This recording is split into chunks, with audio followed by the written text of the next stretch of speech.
The Almost Perfect Podcast. Welcome to the Almost Perfect Podcast, a celebration of fuck-ups, failures, and falling flat on your face. This is a podcast that believes you can learn from experience, but that experience doesn't have to be your own. Hi, I'm Bob Perfect, and I'm a functional fuck-up.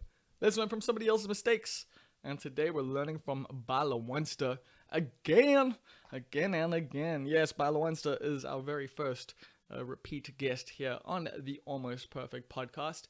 And that's because ByLwansta, aka Lwandile, as he goes by these days, in his real life and his day-to-day. That's because he's had quite an interesting year. He's had a roller coaster of a year.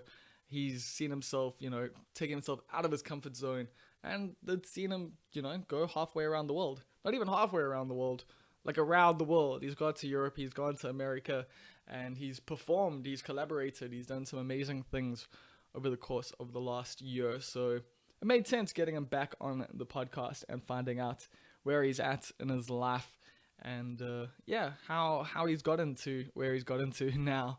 We chat about Spajongut, which was his first EP. We chat about Spajongut 2, not his first EP, but the first of the series of EPs that he's doing at the moment. That's going to be an album. We chat a little bit about the upcoming album and upcoming EP, part of the album. Anyway, we chat about all of that. We chat about identity within, the Lwandsta or ByLwansta Lwandile dynamic.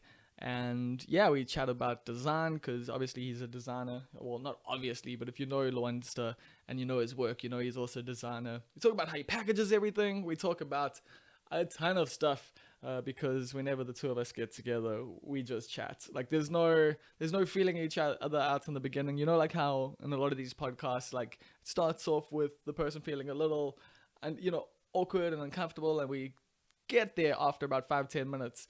Things start to open up. With Lwandile and I, it's just from the get-go, we just start talking, and it's dope.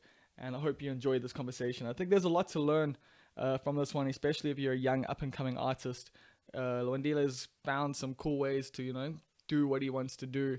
And I definitely think there's some valuable information in here for those of you who, want to go overseas with your art and want to try different things, collaborate with different people from around the world. There are avenues open to you. So we chat about those on the podcast. I want to say thank you to all of you for listening to this podcast. I know you have many, many, many, many options of podcasts out there, but I appreciate that, every week or two, I'm trying to keep it at weekly, but every week or two, it's cool to see, just so many people listening. And a lot of you have been responding to me. A lot of you have been chatting to me online and telling me about, what the podcast means to you. And that's so fucking cool. And I'm just super grateful for it. So keep it up, man. Keep letting me know in the DMs, or you can even email me at almostperfectpod@gmail.com. Especially if you want to say something longer or you want to discuss something that comes up on the podcast. I'm more than happy to chat to you. And I might even read out some emails on this podcast. That's a thing that I've got planned. I also want to say a big thank you to our latest patron on the Patreon account. It is Rich Phipson. Shout outs to Rich. Rich is a tattoo artist who has got a shop in Hong Kong called Starcross Tattoos. I know this because I've known Rich for most of my life in a way. I watched him play. He used to be in a band called Crossing Point. And I think he was in Last Chance to Dance and one or two other bands in the hardcore scene back in the day. So I really appreciate you signing up for the Patreon account or to be a patron on the Patreon, Rich. It's cool to see, there's actually quite a few artists, who have signed up, and just, people who I've supported back in the day are now supporting me back in this, and that's super fucking dope.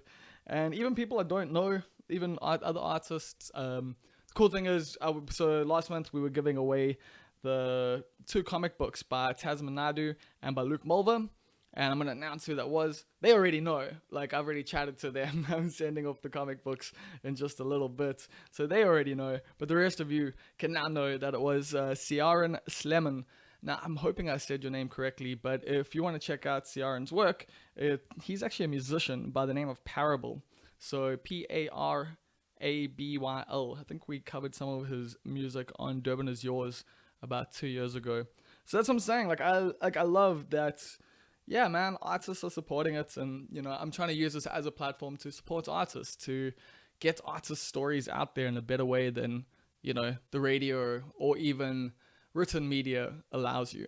Because this is such a cool platform, man. It's such a cool way to let people speak their truths. Let people discuss the things that they want to discuss. Obviously, like, it's the stuff I want to discuss too, but it's not like in other platforms where stuff's constrained by ad breaks and just the platform itself. Like, I've done interviews before where I've had to edit stuff because the platform's been like, yo, we're not Mahala. Like, we're not trying to cause shit or whatever. And you also just don't have as much space. I might chat to someone for half an hour, and then write 1,000 words into the interview as an interview, and in that you probably have like 300 words from the actual artist. So this is just such a cool platform to let artists speak for themselves and to get that information out of them, and get information out of them that you can't get on the radio and the like. So yeah, I've been loving this. I've been enjoying it quite a lot, and I really appreciate all the support. So thank you all very, very, very much for listening in, for liking things on the internet the way you need to, and for signing up to the Patreon account. All of it goes a very long way. If you want to support the podcast and you don't have money, you don't want to sign up to the Patreon, that's totally fine. I'm totally cool with that. I don't mind at all. I'm like, haven't signed up to anyone else's Patreons in a while because I've been a little bit broke. I used to do it when the income was a bit better. But maybe if you guys sign up to the Patreon for me, I could sign up to other people patrons, and we pay it forward in that way. But other than that, you guys can also just hit up iTunes or Apple, leave a review there, leave stars.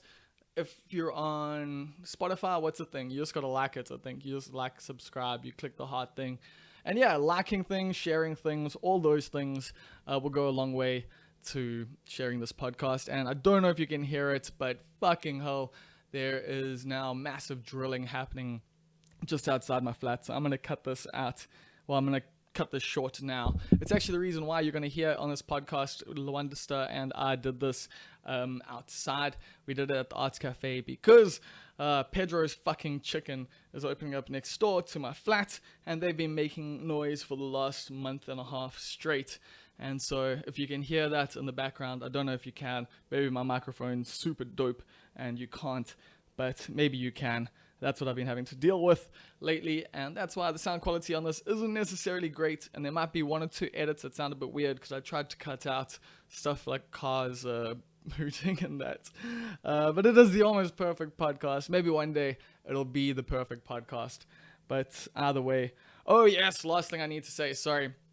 I've got a mailing list starting up. I'm starting up a newsletter. I'm going to try and make it every 2 weeks, where I'll be sending you the episodes of this podcast direct to your inbox.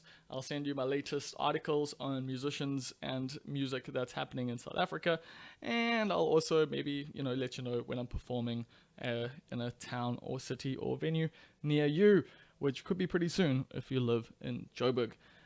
Without further ado, here comes the Almost Perfect Podcast with ByLwansta. How you living, ByLwansta? Bro. Lwandile. What do you go, like, everyone calls you Lwandile these days. It's so dope. Like, I like it. Yeah. I like it. It's actually almost reframed me as well to see this ByLwansta guy. Somebody who's very much me. Like, there's nothing like pretentious or created or staged about him, but I see him as like, when I'm on stage, I suddenly get consumed by this symbiote that is ByLwansta. And when I get off stage, suddenly, oh, hey guys. It's me. Like, when I was in the States, dude, the whole time they called me Lwandile. And I took that as a metaphor for leaving my comfort zone and everything behind and just being a vessel for whatever people needed this side. So I like hearing my name. These days, like, oh shit, this is who I am. Lwandile. Nice. Has people calling you by your real name like helped you, like reaffirm your own identity? Because for so long you have been playing with the idea of ByLwansta, who's a characterized version of yourself. Yeah. It's you, but it's obviously a heightened version of you. It's a more version of you, the wrestler version of you. Yeah. So has it helped you also differentiate like between the two? Like, you know, ByLwansta and Lwandile, like, is there separation now? Because there wasn't before, like, in a large way, like, or at least in, I would say, in a lot of people's perceptions of you, because you were ByLwansta, Yeah. like, on stage and off stage, like, and now you're Lwandile and ByLwansta, or... It definitely did. I think when I was able to make that separation, I almost acknowledged a lot more about Lwandile and his contribution to ByLwansta's life. You know, so I like, oh shit, I'm an art director. Like, this is my portfolio. If I had to show people my portfolio, there's ByLwansta. Yeah. There he is. He's a product of like all these skills that I have. So when I look at Lwandile, I see him like as like the puppet master. You know, as the guy who's pulling all these things, doing all these things, just so this ByLwansta guy has some kind of career. So I think the separation, it definitely took a lot of people calling me by my real name.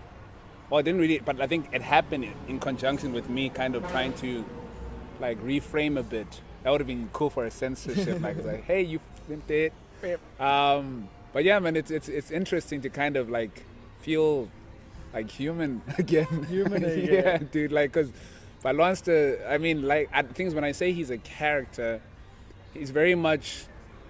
Like, I mean, people who write stories are basically basing it off maybe their lives, their experiences, a lot of the time, right? Yeah, so, and then you shift the details a little bit here. Exactly. And there, you embellish stuff. It was your Eminem to your Marshall Mathers kind of like situation. I could... is. Like, I haven't really used my creative license as yet or much to a point where I'm taking my real experiences and kind of...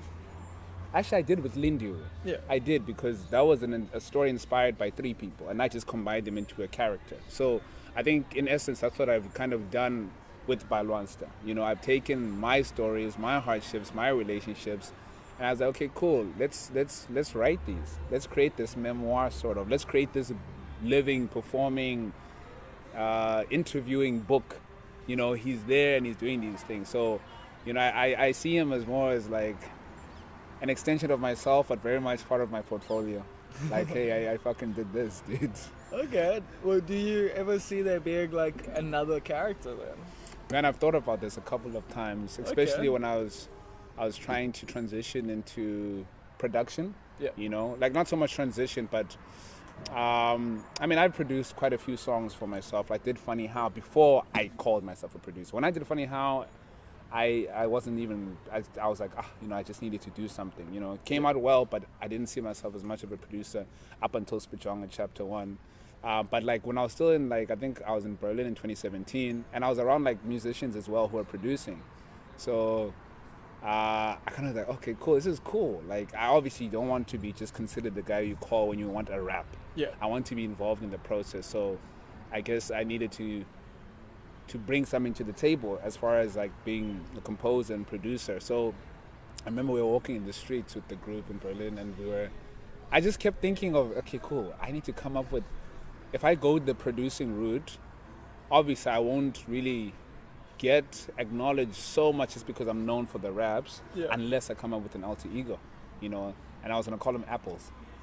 I don't know. I hate Apple. I don't hate Apple, but Apples make me throw up, but I do not know, dude. I don't know. My mother. I'm glad you didn't go with apples. Really? Though. You didn't like apples? No, like not for you. Uh-huh.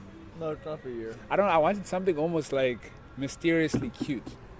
You know, I was like, you know, I was thinking of just things. So that was like my first like thought about like creating a separate identity who I could also house as part of my portfolio. Because me coming with a new character means new backstory, new like visual identity. That's a portfolio, that's a design brief for me already. So but I mean, I was like, but I mean, that is the buy really covers all of that. So me separating that is like, so then what's the point of the buy then? So I was like, fucking, you know, ByLwansta is the character.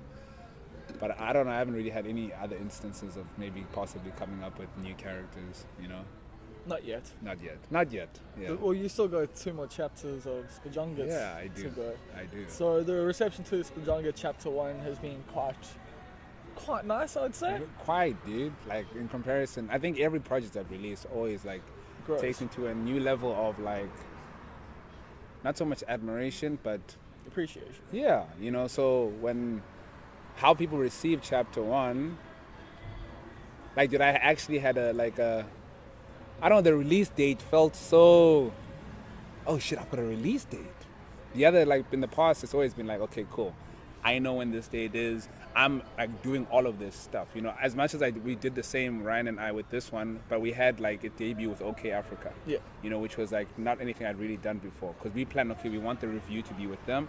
We want these guys to handle this thing, blah blah blah. So it was like, I've got a release date, you know. So when that came out, And you got like a press plan. And you dude, got, we like, had a- like, woof, we planned, you know. So yeah, dude, people really ate it up. I can see it mostly in the performances, you know. They really are there and they're like, dude, that's my song. Like last night was beautiful, you know. And that's still chapter 1 things. Like I've yet to kind of release anything from chapter. I'm lying. I performed something from chapter 2 yesterday. Oh, is it? You know, like anyone who was then, who's listening right now, will know which one it is. You know, but I didn't mention anything about it. It's just not in my usual set. So Okay. now it's an obvious chapter 2 thing. But you know, it's a good segue for chapter 2, like just where we are right now.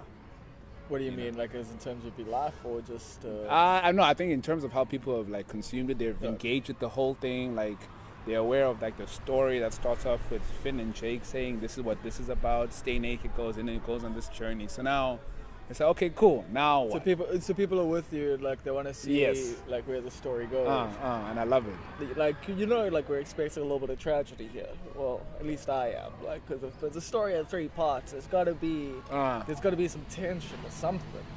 Like, or maybe not. Maybe When not. we're done, I think I'll show you the cover art. Okay. I'm gonna show you the cover art, dude. Like, Okay. the cover art. Okay, but you don't have to give away too much. No, I won't. Yeah. Which is cool. Yeah. But just this, like, you know, reception for Spajunga, it's obviously been quite like amazing, but it's been a bit of a roller coaster of a period of time like these last few months. I mean, Yeah. because so we chatted on this podcast last year, and like Yeah. you hadn't yet moved to Joburg. You hadn't Mm. yet like we had even discussed on the podcast you like signing with Ryan. Like, you Yeah, guys and chatted. then yeah, dude, that was a domino. And then Yeah. that all like came together, which is pretty dope. But like, yeah, you had a pretty rough time of it this year. Like, you moved to Joburg because you wanted to be uncomfortable. Exactly. I think it's got pretty fucking uncomfortable. Dude, like I got exactly what I went looking for, dude. Like and then some. Okay, You know? so what It- happened? I mean, the whole move to Joburg was very spontaneous, first and foremost. It was for design, and I found myself in situations where people are like, "Hey, aren't you that guy?" Like all the time, and I'm giving away stickers because people are literally like coming to me, "Dude, do you have the stickers?" I'm thinking, "Who are?" Okay, yeah, you know. So I was like, maybe I should try this music thing out, you know. So Maybe. you know, and then like June, I kind of stopped client work. You know, but this is fast forwarding. So like, I mean, I'm in Honeydew, in we chatted Rooderpoort, yeah, in the Yeah. Rooderpoort area. So it's quite far out. It's like I consider it a safe distance, like not so much from like crime and whatnot, because That's everywhere. Yeah, but I mean, just from like my biggest fear about Joburg was like the pace of the industry. Yeah. Like caught up in considering the me scene. being here and how the pace is here, you know, you're like in the whatever lane, you know. Yeah. But when you get to Joburg, it's only the fast lane. You know, that's how I felt. Like, I don't know if it's like that anymore, but Yeah. maybe. I mean, there are a lot of people that work at a breakneck pace, but I also, you know, I know a lot of Joburgers these days who just do their thing and they like survive. Like, they're not even surviving; they're doing well, you know.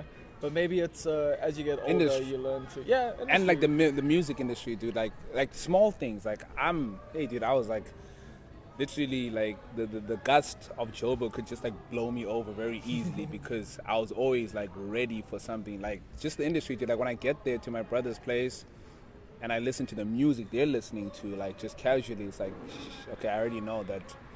I mean, if my siblings are listening to this stuff, then You thought there wasn't, or was a place for you? I felt it wasn't. So I was like, okay, cool. After I do this show, I'm fucking off. I'm back to Durban, you know. So it took a couple trips up and down. And then the last trip I took was in December, where I just, because they fucked up the Wi-Fi back in my Durban spot.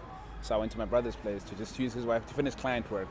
And then like something just like we chatted, and him and I, because he songwrites and whatnot and produces and engineers. So he has meetings with a lot of clients who, hey, here's our artist, we want you. Then he's like, let me bring you along, and then we offer design, packaging, and whatnot. So they come here, get an album, go to the next room, get it packaged, get their brand all together, come out the other side, and they're done. Yeah. So one-stop shop thing. So like, oh shit, so I need to be closer then. And I just moved up, and then I think that dream was like a 3-month thing until I started getting this like, okay, cool, music. People are like, hey dude, what are you doing on Saturday? Or hey dude, I've got this podcast. And I was like, oh snap, okay, let's do this music thing, You forgot you were a musician.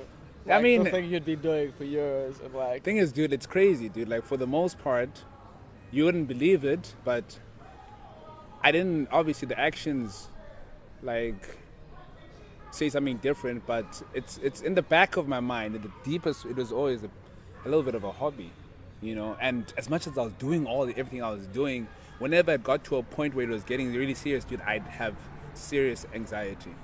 There's a point where I kind of had a panic attack, just after the colors thing. Okay. Yeah, dude, like, it was crazy. Like, you think you didn't deserve it? No, like literally, was this too much? I saw my life changing at that moment. Okay. Particularly in my relationship. Like there's something we had a little bit of an argument about, and it was because I was so fixated with colors and reading the comments as everything's happening, and we were supposed to cook, we were supposed to shower just now, and literally all that stuff. Like she came in like, okay, I'm gonna sit here and do nothing. I was like, but babe, like this is my moment. What do you mean? And then like we just like chat, like the world doesn't have to stop because this is happening. And then like, okay, whatever. And then now we're in bed, she's sleeping, and I'm just sitting there, dude. I'm up the whole time, and I can just feel some kind of volcano in my throat, and then I started like thinking about things I didn't want to be thinking about, that I shouldn't have been thinking about. So I Googled, how do I stop thinking about these things? And then I just burst, dude. I just burst into tears, and I tried to be as quiet as I could, dude, just so I didn't wake her. I didn't want her to worry. I was just shaking the whole bed. I was like, so that was just an instance of like my life changing, and I wasn't even mentally ready, in a sense that it was still a hobby in my mind. I hadn't really considered it, this is my career now, And same thing happened the first time I did the Normal Agenda at South Store. Yeah. It worked out. And I'm in the car, dude. We're on our way home. We passed by Chicken Licking. The whole trip I'm quiet. Because I'm like, fuck, it worked. It's weird, but like, I wasn't ready for it. So after I had sent my CV in another agency here in Durban, and they wanted me, and then I changed my mind afterwards. Was the first step for me, kind of saying, okay, cool, you know what? If I'm going to turn down that, I need to treat this like work. Yeah. Whatever they were offering me there in that contract, I need to make sure I make this every month. So I was still in my freelance and music thing, but freelance more than anything, But then when I got to Joburg and I started seeing that, okay, cool, all the noise I've been making from Durban, all the noise I've been making from Ekokstad, like everything, because for me, Joburg is about positioning. So me getting to Joburg and I'm there maybe at, let's say, Kitchener's, getting like a drink, and then someone, aren't you that guy? Suddenly these things start to translate, and I learned that from Russell Tlongwan. And we were chatting, him and I, about like this move to, I hadn't considered, but we were just chatting about, him being in and out of Joburg, and how maybe it could possibly be expensive sometimes, but every now and then you go up for positioning, because when you're still doing his jet lag stuff, he had reached out to the British Council people a while ago, and then he didn't, like, he got in touch, and they're like, okay, yeah, cool, let's do it. And then there was silence for a while until he went up to Joburg for something else, making himself some coffee, and then somebody, hey Russell, dude, that thing, like, did we eventually do that? No. Okay, cool, listen, see, now because she saw his face, he was there. So for me, that's what happened with Joburg. Yeah, the last Joburg trip I had a big meeting for the comedy festival. You know what I mean? It happened I'd not gone to Joburg, so I definitely get that. And it's also, I've always, you always gotta, like, also it's just nice to be in different spaces. I enjoy going to Joburg every now and again, just to like soak up the energies that side, and also just to be outside of Durban, because it does make me appreciate coming back. Sure. Like, yes. Like, it really does. Like, every time, like, if I go, like, I leave Durban for a week or two and I come back and I'm like, oh my god, it's so fucking nice. Like, everything's just so pretty. Like you come back from the airport and you're like, yo, it's green, hey? Yeah. Like, let's start that again. Have you enjoyed being back this week? I have, Bob, indeed. Dude, I really have. I've been back for 3 weeks. Yeah. So, but obviously, like, I was chatting to Leah the other day, and she was like, dude, you're so low-key. I didn't even know until today that you're back. And, that isn't intentional, but I just, I'm back, visit my girl, and to just, like, not so much, okay, guys, I'm back now. Yeah. Come fetch me from the airport or something, you know. It's just like, hey, I'm home. That's how it feels. Like I feel like going to Joburg, dude, I'm going to work. I'm there for work. It obviously needs me to be there for longer than just like a couple of hours, a couple of months, you know. So when I come home, like to Durban, I'm coming home. That's how it feels for me. But yeah, dude, like literally being gone for so long, dude, I noticed so much coming back. I was like, oh snap, you know, and I've been doing a lot more than I've done. Like these 3 weeks, dude, I've been more active, I guess, in comparison to maybe the years I've been, just in terms of like doing things, being proactive outside of just like my own bubble. Like, dude, as soon as I arrived, went to check out Nepo's gig in your backyard at the Charlatan. I was like, you know, let's check it out. What are you up to, Nibs? You know, this is just, you know, I felt good. Nepo's doing some cool stuff. She's doing some really cool stuff, you know. But yeah, dude, like it's really dope, bro. Like to kind of like have that opportunity to step away from the elephant, and then you're like, oh shit, it has a trunk. You know, and the trunk is pink in the middle or some shit. Then like when you make some noise, you know, you know what I mean. But yeah, dude. So I mean, it's really nice to be back. I could tell they missed me yesterday. Aww. You know, it was such a dope show, dude. Like, damn, dude, I hugged so many people. You know, I was so tired afterwards, man. I mean, I'm a hugger, but yo, dude, sometimes you run out of hugs, dude. Yeah, dude, definitely. I get you. Yeah. And yeah, like you've been performing with a few different groups over the last year, like because you've been traveling. So, well, yeah. So let's go back to Joburg actually, because you're like, let me get back into the music thing. Let me go into design. But I remember chatting to you like, you know, earlier in the year, and you were like, yo, things are not kiff. Yeah.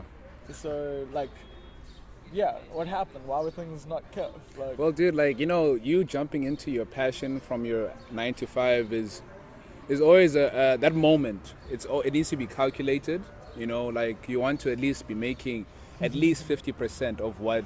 Yeah, I've never done that. I've just like. You've just jumped. I jumped here. Well, actually, no. I used to have like 4 jobs. Like that's how I did stuff, and then I slowly but surely just like made less money, and just continued to make less money, and just accept that I was gonna have less money. Shit. But you know, every now and again I make a lot of money, and then I save that, and I use it a little bit at a time. Sure. And so I don't know. My way of doing things probably isn't a way for anyone else. I mean, I think it kind of bleeds into how I kind of just did this particular one with the music, even the move to Joburg, dude. Yeah. Like if I had thought about that for months, I wouldn't have done it. And I had been thinking about it, dude. That was one of the scariest thoughts I'd have, dude. Like especially if it was a question of if you want to take your shit seriously, you know, if you want to like get somewhere with this thing, you know, like. But why did you think that? Considering it was you know the conversations I was having with friends. But what about like acts like Nasty C and that? You know, like dude made it from Durban. I mean, he moved afterwards. But like,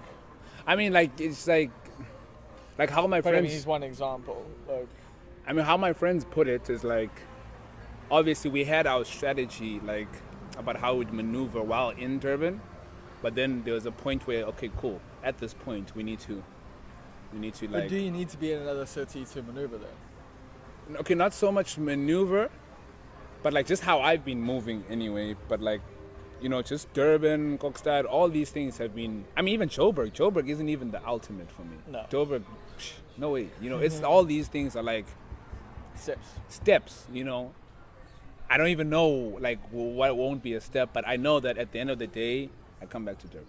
You know, at the end of my life, like I'm gonna pick up the soil now, and that's gonna be my ashes. I'm gonna like, you know, that's how I feel about just having been here so far. You know, but you know, like it would always scare me, dude, that idea of Joburg. Why Joburg? You know, what do you mean? You know, but a lot of my friends were coming from like marketing, advertising backgrounds. You know, so I was a product, unfortunately. And it makes sense. I get it, you know, because I am a human being. But this music I'm making, this ByLwansta, that's the product. We live you in know? a neoliberal society. So yeah. Yeah. So anyway, dude. So I didn't wait to get music giving me 50% of what I'm making with design. I just fucking did it. And why it became hard is that, I mean, I wasn't making crazy amounts of money, but dude, I was buying studio equipment like from the design, you know, while I was in Durban, dude. You know, so. Rent's a lot less.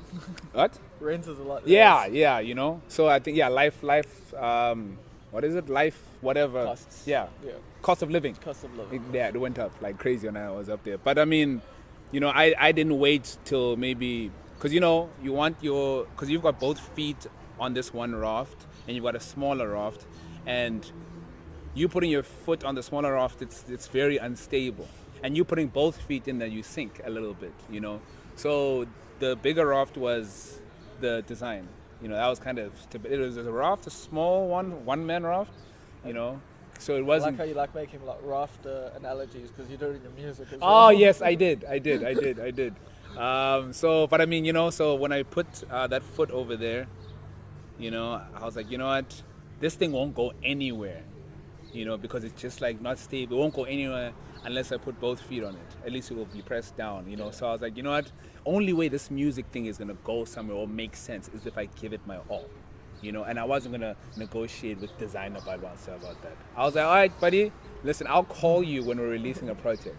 When I need your job, when I need your when services. I need you, just right now, I'm gonna do this. So why it was hard is because obviously that stability, or that sort of stability, I kind of lost out on that. Because even in Joburg, bro, I hadn't even established a client base.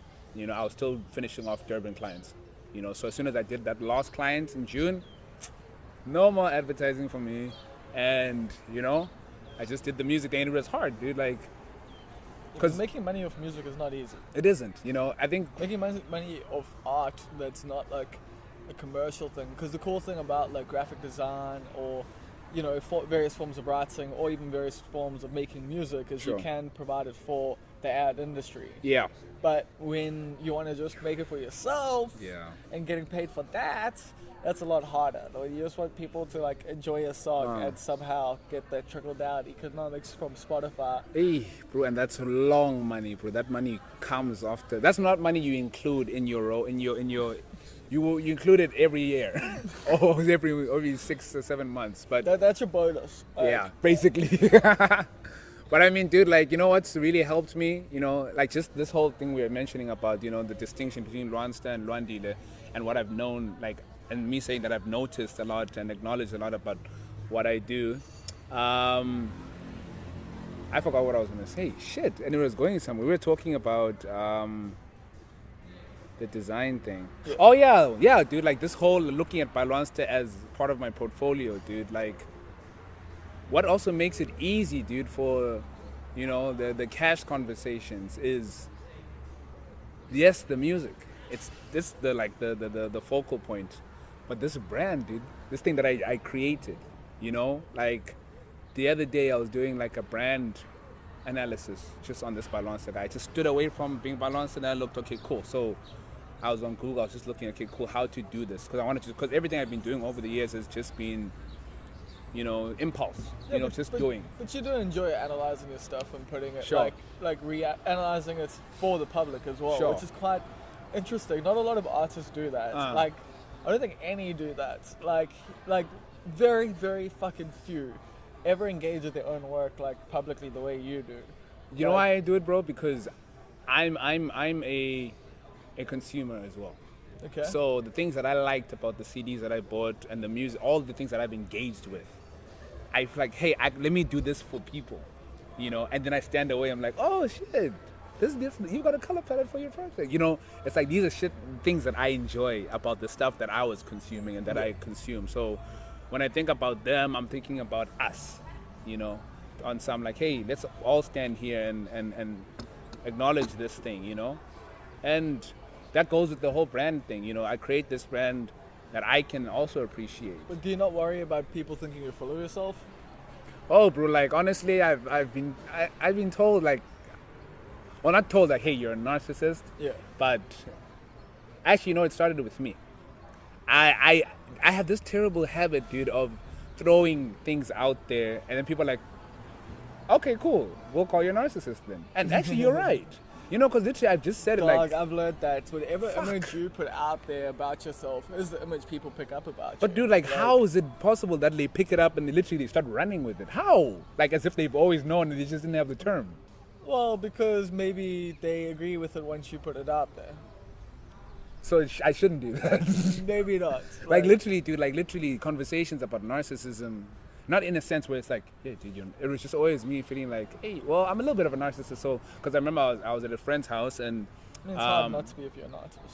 Yeah, I mean, you know, it's because also.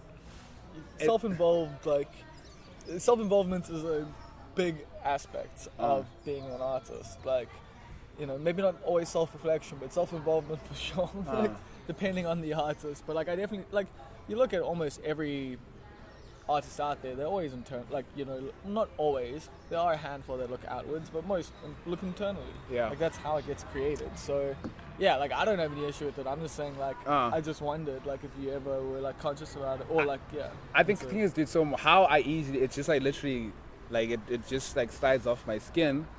It just feels natural. Oh, that. No, but on like why, like it literally doesn't really stay in my mind. This whole narcissism thing is because my association with narcissism has a lot of negative connotations in a sense where, oh well, not negative, but like superficial. Like on some, like, I read somewhere about like the word narcissist comes from some guy named Narcissus or something, and he was staring at himself in the world. He fell in love with his reflection. Yeah. Like, I don't feel like that about myself. I'm just fascinated about the different, like, more than anything, I'm fascinated about like the cracks about this ByLwansta guy.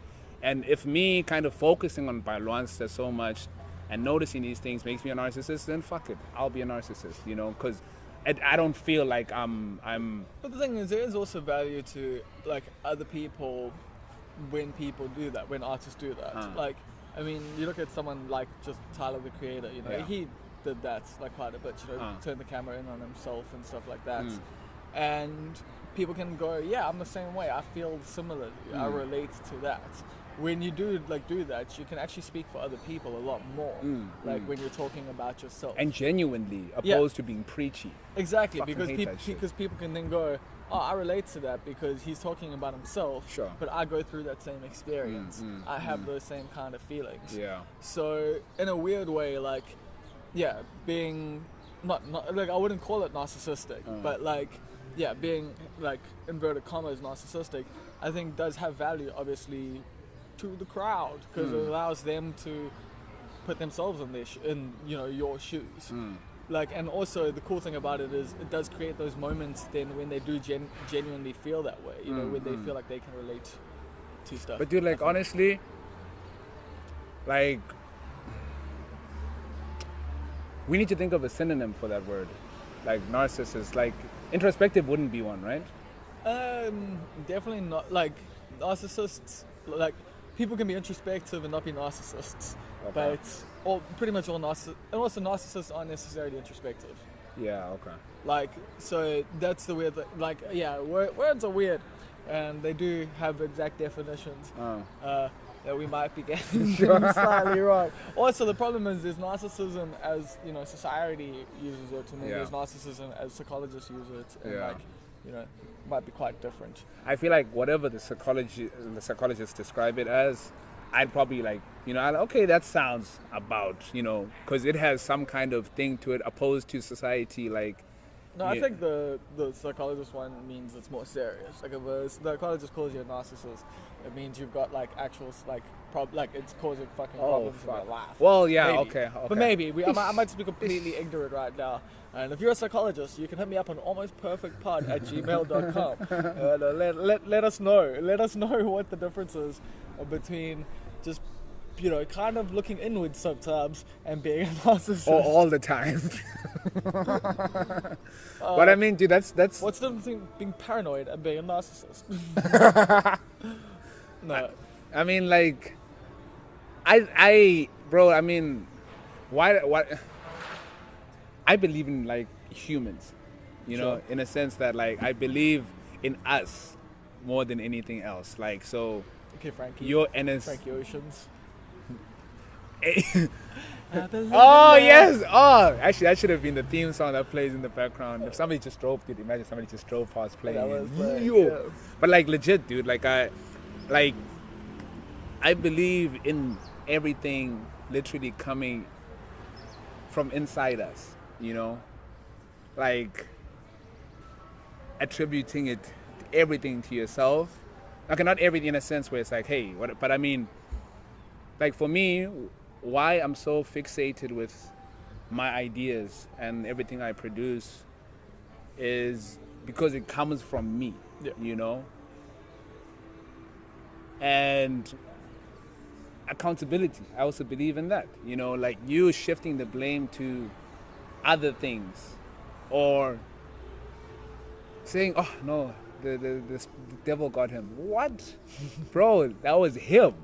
You know what I mean? Things like those. Like, so what I'm trying to say is that, like, I come from a place where, like, my life, dude, everything is introspective. I didn't know what the term meant, but I kind of called myself an individualist.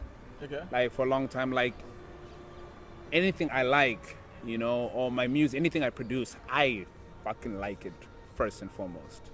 You know, hence I package my stuff the way I do because I like that. You know, I only do booklets. If people aren't engaging with the booklets, I'm still gonna fucking make digital booklets for my music, you know, because I like it. You know, I like it. I like making it. I like reading it. I like seeing how everything connects with the music, you know. So it always comes from me first. And I guess that does make me a narcissist to some degree. But I don't know. But I mean, you know, I really like not so much fuck with myself, but I really like You like your work. I like my work, and I feel like other people's work, if I get a sense of your essence, like of genuineness from what you do, bro, like I had a briefing with a client yesterday. So I have a friend of mine who homie on Funny How, the chorus on Funny How. Okay. So we were Seda. So I don't think he calls himself. He never called him. I don't know. I just said, dude, you don't have a stage name. What did say? We're calling you Seda now, but that's not anything he goes by. But we had a consultation with a client. I think just working with him helps me kind of do some design stuff because he can take over. I can just art direct and whatnot. So, dude, it went really well. It was a lady trying to get in. Like, she found an opportunity in a niche in like whatever she's passionate about. And just in our conversation, like I noticed how passionate she was about this thing and emotionally invested in, like, dude, if this thing can just work, you know? I was like, ma'am, we're gonna make this thing work. Literally, that's where she had me, dude. She could have like pulled up 10,000 or whatever, or however much we're gonna quote her. That was gonna be great. But the connection was just with her emotionally. So whenever I get a sense of somebody's inside, you know, and that genuineness and like that they trust because it's in their mind, then I'm like, fuck, let's do it.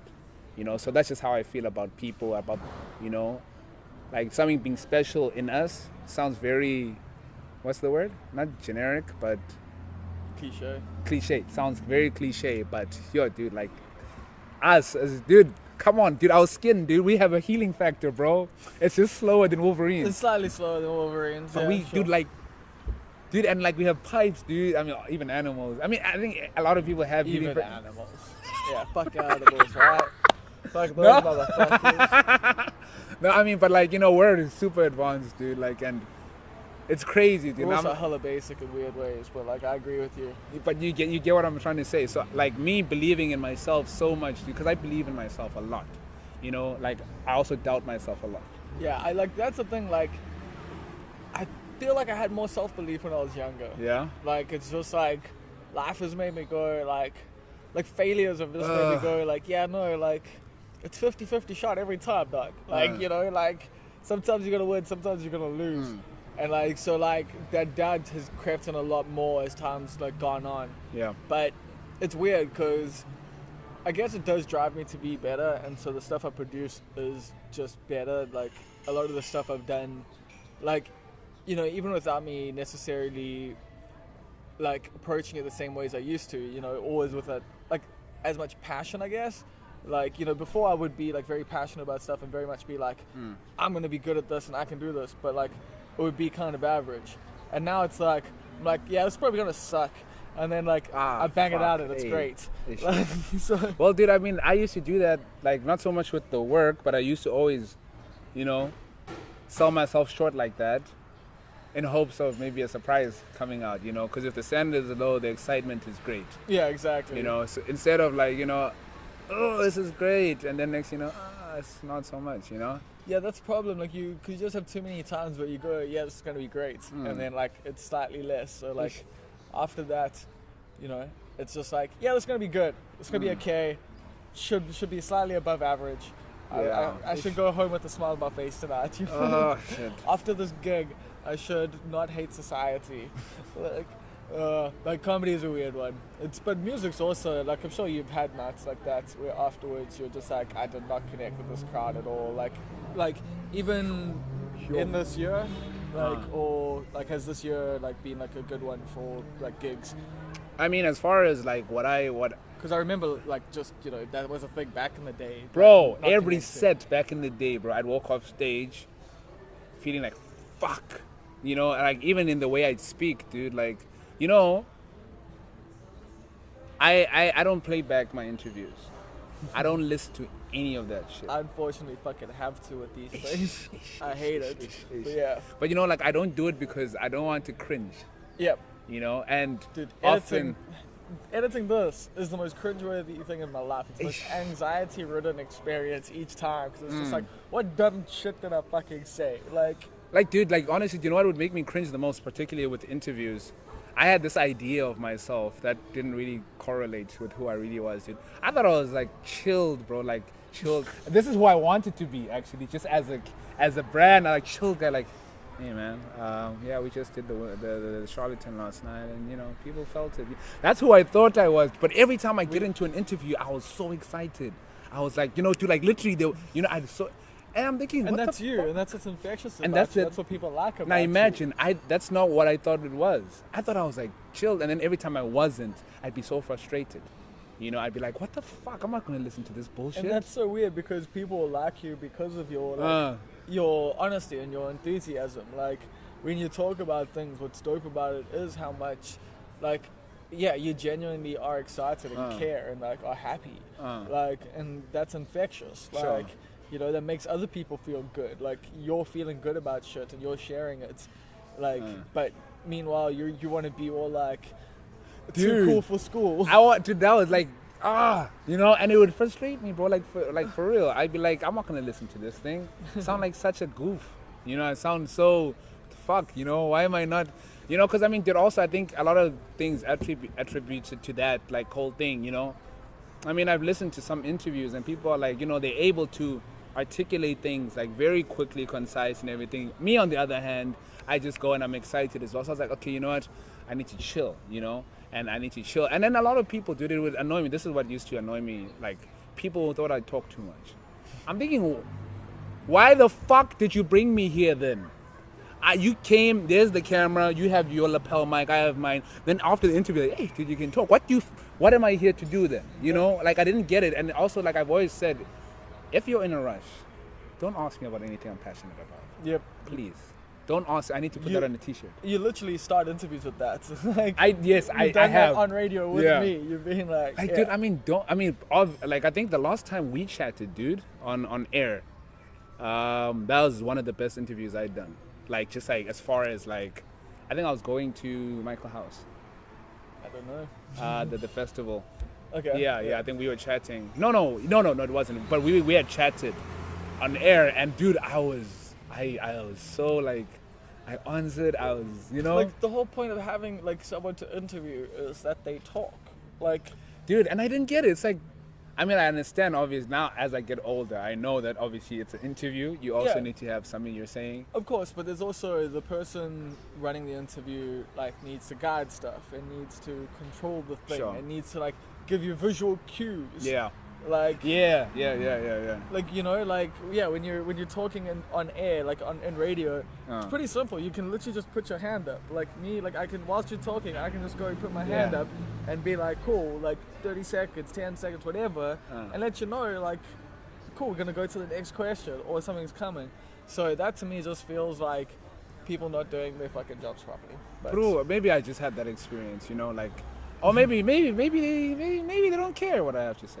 maybe they don't. Like, that is a big issue with, like, I listen to a lot of interviews on radio from time to time, especially like in other cities or just when I'm in Ubers and stuff, you know, like, because if you're in a friend's car, usually there's music, you know, Yeah, but yeah. if you're traveling in other cities, you're in Ubers and stuff like that. And yeah, like, I'll listen to radio and you can hear like the person asking the questions isn't listening to the answers.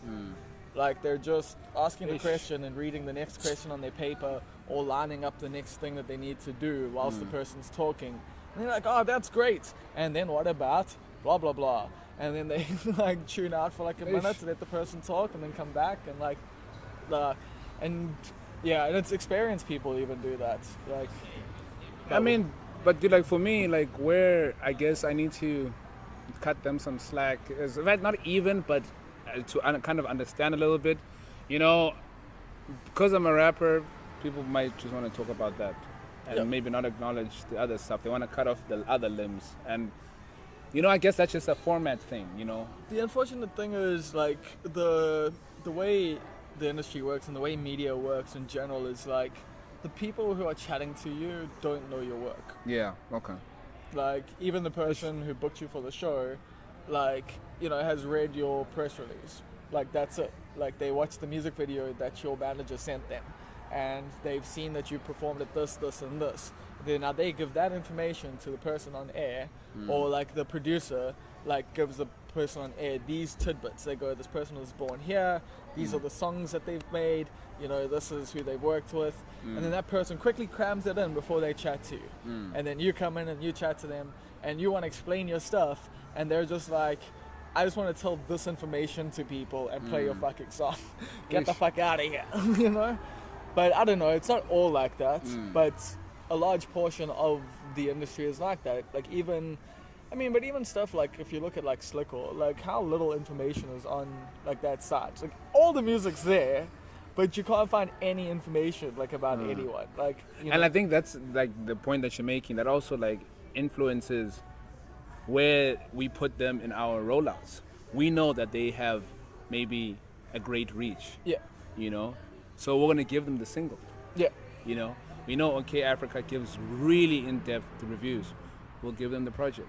Yeah. To just like each of them has a function, because I think, you know, I guess, you know, you won't have them all, you know, as far as like you'll have reach, you might have very little content. Yeah, and different songs hit with different audiences anyway, and like, you know, some songs will slap on 5FM and some will go on Metro, you know, like, but it's just getting into those places that can be the issue, and there's often turnover behind the scenes that can change things in relationships. That's, you know, one month you're in and 1 month, like, you know, you're out. So you had no say in the matter. It was just the fact that the job changed. I suddenly feel like they're not gonna write about me anymore. Why? Because of what I said? No, because of what we said. But it's okay. I mean, you're gonna write about me, right? Yeah. Pardon? I mean, you're gonna keep writing about me. Of course, right? until you do another interview, you talk shit about me. No, I appreciate what Slicker's done for the culture. Yeah. Like, I think like having that resource is incredible. Like the amount of stuff that's on there, and I think it's definitely difficult to engage with it critically on that level. You know, like when they're putting up like how many different releases a day. Yeah. Like, but it does feel disappointing for me when I'm looking for information on people and it's not there, and the only place that their music is in this one spot where someone's just like, oh, here's another banger from this person, and you're just like, fuck. Like, you've told me nothing, and like I really want to know like more, you know. I just want to know like where are they from, what have they done before. Oh, like, shit, yeah, I feel it, dude.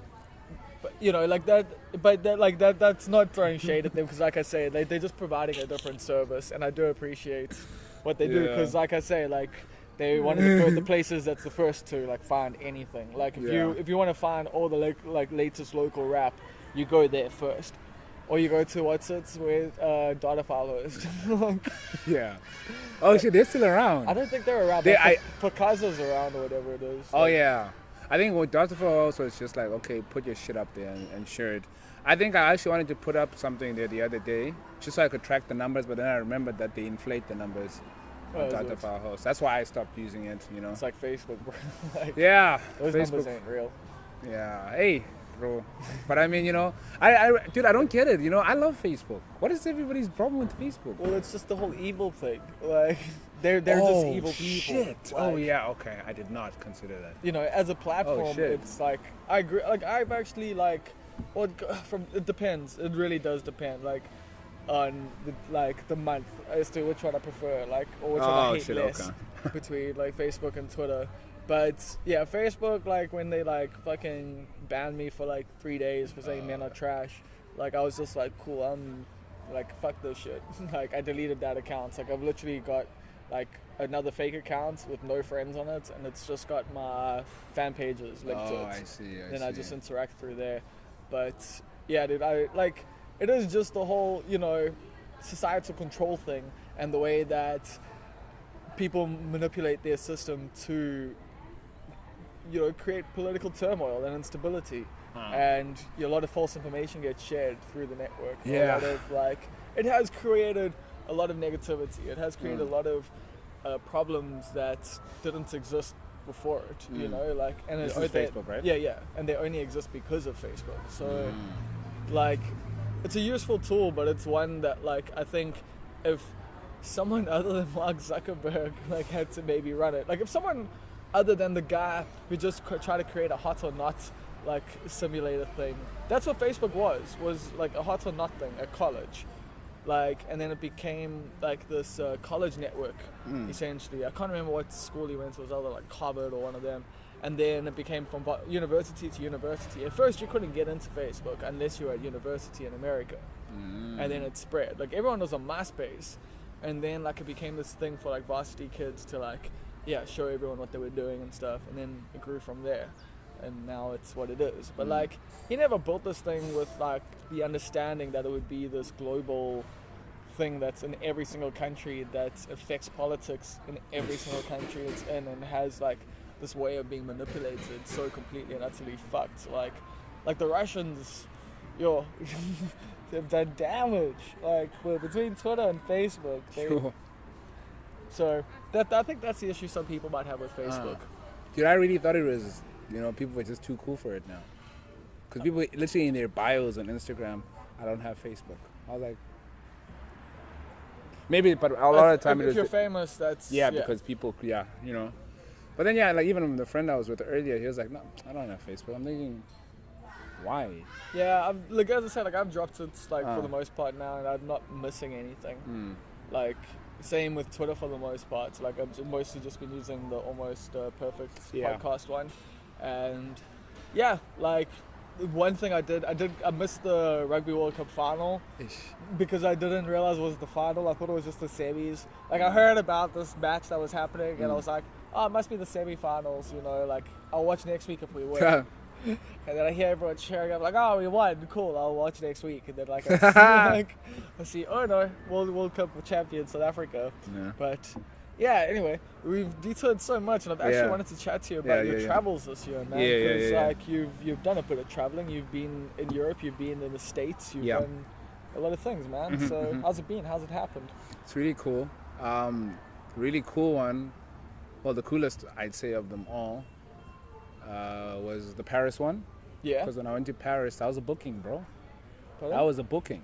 Okay. They literally wanted to part with their money for me to come and do a service, render a service, and then I come home. That was I was like, fuck. How did that happen? An email just came in to me, and I was like, is this spam? So I sent it to Ryan, and he's like, dude, this looks like a real thing. So I mean, that was really cool, especially the journey to try get to Paris, because I mean they weren't covering the transport, Okay. But we were like, okay, let's think about it. Gave it a couple of days, and yeah, I don't think we can do this. And yeah, I know, because I had some cash saved, but it was not going to be enough. So it's like, you know what, let's tell them. And they're like, all right, we understand, guys. Maybe one of these days, soon, maybe one day or whatever. And you're like, cool. Literally a couple of weeks later, hey guys, so we've upped the cash. What about now? Okay, can you give us a couple of weeks just to kind of see what plan we could make, maybe crowdfund or whatever or something. And then, we got to a point fuck, hey guys, so yeah, this is tricky. And then we're like, okay, we understand. And then a month later, okay guys, listen, we've upped this money, this is the most we can give you. Can you make it for April? We're like, yes. We're like, no, May. We're like, yeah, let's do it then, because they want to so bad. Like I said, that emotional thing, that thing. Because you can see they really care. Yeah, so I was like, you know what, for them, we'll say yes and we'll make a plan, So we tried to make a plan. And I remembered, hey, isn't there someone giving me shoes right now who could possibly part with some money? And we tried our luck, it was very close to the date as well. So we were like, we'll just plan a crowd fund. And then suddenly, hey, here's the cash, guys. Enjoy. Those Vans. Yeah. Nice. So enjoy Paris. So we just generated some content as well. So brands aren't just soulless, evil. No. I mean, if they like your music, then, no. But when they don't, then you know how it is. But yeah, that one was cool, dude, because that was like, it just says a lot about the reach. As far as the music goes, because the stats are looking like, all over the place. I actually just noticed your Harry Potter Slytherin bag here. So. Yeah, dude, it actually, there's a funny story about this. So my girlfriend's really into Harry Potter. I'm fairly into Harry Potter. Yeah? Well, I used to be. Dude, listen, we didn't have a chance. My mom wouldn't let us do it. So, I literally missed out that whole phase in my younger years of Harry Potter and whatnot. I mean, Jurassic Park is totally different. Yeah. But, I'm just counting the things that we did watch. But yeah, that one. So I didn't know how into it she was, right? I just knew she really liked it. But she also just likes movies and films and whatnot. Yeah. But so I had this bag, and then my sister also kind of knows a bit about Harry Potter. And then my sister starts singing some theme song for it. And she's like, hey, is that the Harry Potter? I was like, oh shit, you know it down to the theme song. I didn't even know if she was singing it well. Then I was quite impressed. I can hear it right now. Yeah? Now to bring it up. So they parted with cash for the flights and whatnot, and we were there for 3 nights. And then, after that, I was looking for more residencies to apply for. Or I wasn't looking. I'd applied for the US one last year. Well, explain this for youngsters at the moment listening, because I think this is very important information for people who feel like there's no access to the rest of the world for them. There's no access to other things. That they need to be this big star to be able to travel the world with their music. But you and a few other cats, I know some people where he's managed to go overseas, to South by Southwest, and he's managed to go to Europe. I know back in the day, even your Spook Matumbos and that, and various different acts have managed to go overseas because of various different residencies and funds and stuff like that. So you managed to hit a few of them up? Yeah, dude, I think, I definitely agree with you about the importance of it, because I never imagined leaving the country as soon as I did the first time in 2017 for that first residency. How that came across is, it's also about the people you keep around you. I mean, Russell's always out of the country, Russell Shongwane. Yeah, so I mean, I was doing some work for him, a lot of design stuff. We had a mutual friend, Olwetu, and whatnot. So just seeing Russell post things. Oh, yeah, Olwetu. Yeah, he was with you from the beginning. Right? Yeah. Yes, well, I mean. Yeah. I guess well, early days. Definitely. He's in Joburg now as well. So every now and then we kick it. They're close. They grew up varsity years. Always when Russell were pretty, and Sisha from ECR, So they're a squad. Yeah, I know Sisha and Temple. Yeah. So so what happens is I guess Russell, or rather just because they have each other, it's hey, maybe pass this to Lwansta and see if he could apply to the Goethe Institute and Pop Culture in 2017. So I was like, okay, yeah, let's check it out. It was via DM on Twitter. Goethe is German. Yeah, Goethe. So Goethe Institute is I guess an institute that facilitates collaborations between maybe German artists or creatives and just wherever else they represent. So they have Goethe in India, Goethe in Kenya and whatnot. So there's that relationship they're trying to facilitate. So with that, they collaborated with Pop Culture, which is the festival that happens on the last 3 days of the program. And it's an arts festival. This year's one was crazy, dude. Installations and everything. So now what happened is I applied because my friend sent me this thing, and it doesn't hurt to, so I don't lose anything if I apply, So I'm always just okay, let me apply. And then they got back to me, and they said, let's do this, And then, how did you feel when that happened? That they dude, actually said yes. Literally, I was on campus, and we just submitted our stuff for moderation by external people. So we were all so fucking out of it and bummed and, like, fuck, why do we have to be here? They said at 1, they said at 10, but now it's 1. We're waiting outside, me and my classmates. And we're sitting there, like, by a bench just like this one, and then an email comes through on some, hey, congratulations. Dude, I literally got up, just ran around, like, the where people eat and everything, like, similar to where we are. Just ran around and came back. Guys, I'm going to Germany. And like, what? And we were all like, oh shit. And like, it lifted all our spirits, because we were like literally down, dude, and shit. And then like got the feedback and whatnot. Then we went home. On my way, I was like, who else is in Berlin? I've been listening to you guys for years. For the like past few months. Colors. Yeah. So I just, like I said, like applying doesn't hurt. So I just sent them via their artist forum. Yeah, because you got there before Showman Jersey, yeah? Dude, I got there before everyone. It is.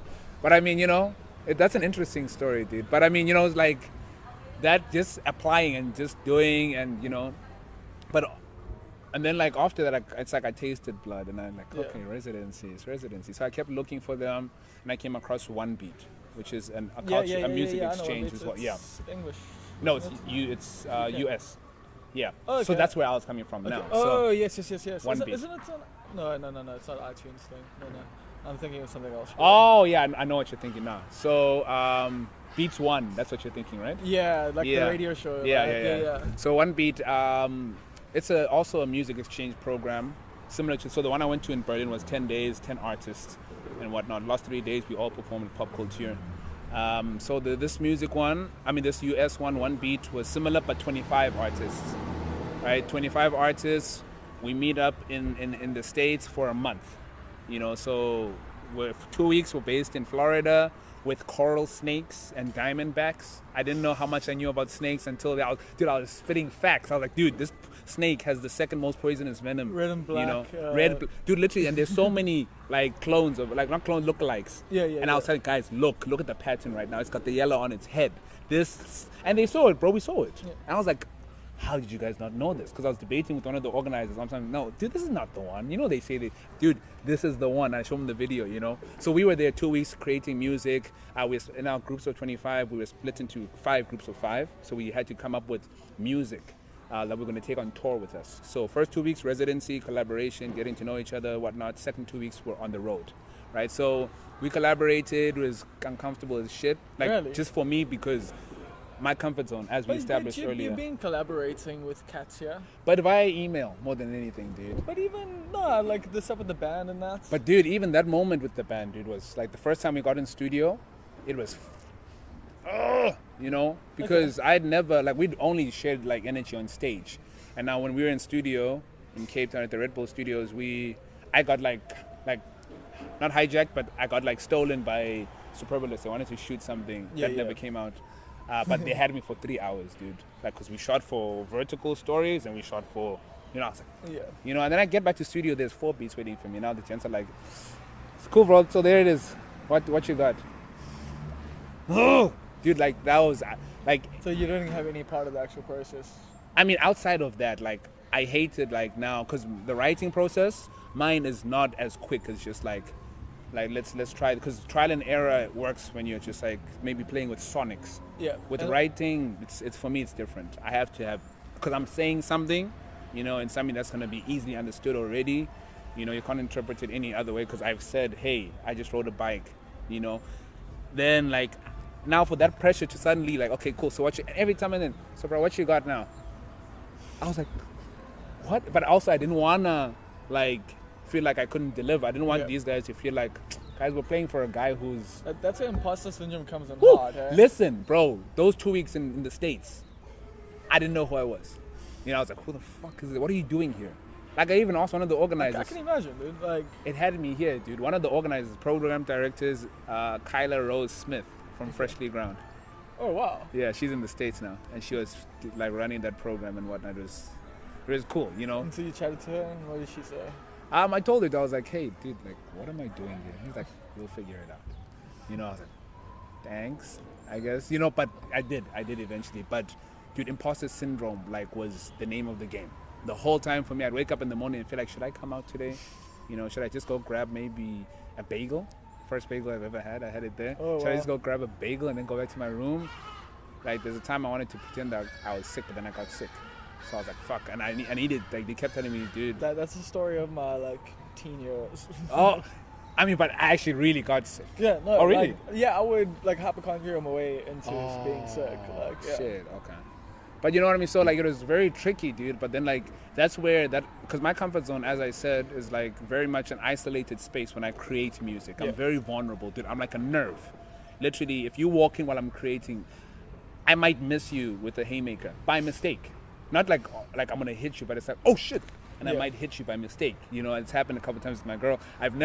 I didn't, but it's always like I'm singing, washing dishes, and she creeps up on me, and I'm like, oh shit, and it's like, dude.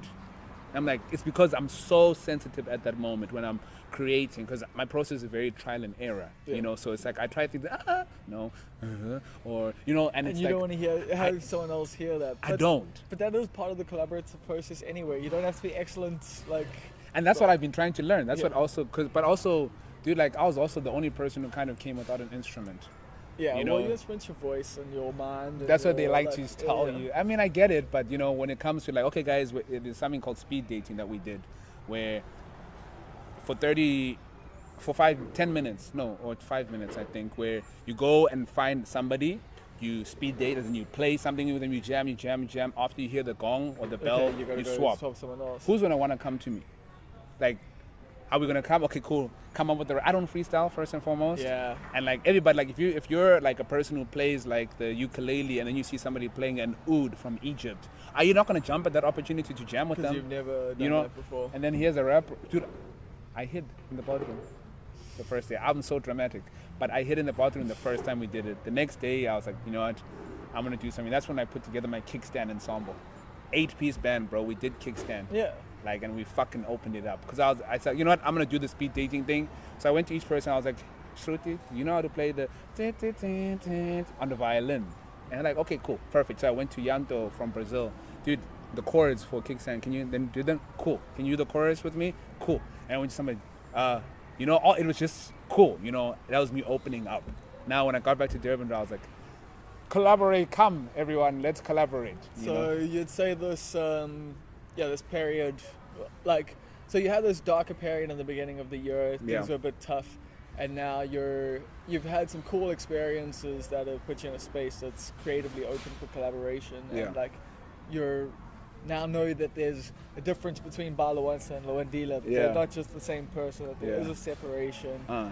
And yeah, where else are you at, man? How do you like, are you feeling good? Are you feeling like, how are you feeling about this last, like, we're nearly in December, we're hitting the end of 2019. What has this year been for you, man? Because it seems like it's been a roller coaster, but it looks like it's ending well. It's ending well, but I think for the most part it's been a lot of growing pains. Yeah. And I mean, like, as I said, the collaboration thing and just everything else has been just growing. You know, I went to Joburg for the discomfort, and that stretched me. Yeah. You know, and left me in that mold, and I just had to fill it. And I feel like that's what this year has been about for me, and just that whole idea of just like spearheading the music thing and just deciding that's what I'm gonna do. It really pushed me as well, just knowing that I need to pay rent as well. What are the different streams of income I can explore with music, keeping everything within music. You know, I've grown a lot, dude. Like, I've grown. That's what 2019 was for me. Chapter 2, Sujanga Chapter 2 is what we're cooking right now. And, you know, it'll be very telling of these experiences. Of the experiences, of the Yeah, growth. the growth. That's what of it the is. pain. Yeah, yeah. Like, and of, Yeah. Cool. Thank you so much for your time, bro. This is honestly, Yeah. once again, like, I wasn't expecting to do this again with you so soon. Yeah. Like, but it actually made a lot of sense just looking at how much you've done this year. Yeah. So, yeah, man, thank you so much. Thank you, dude. This is great.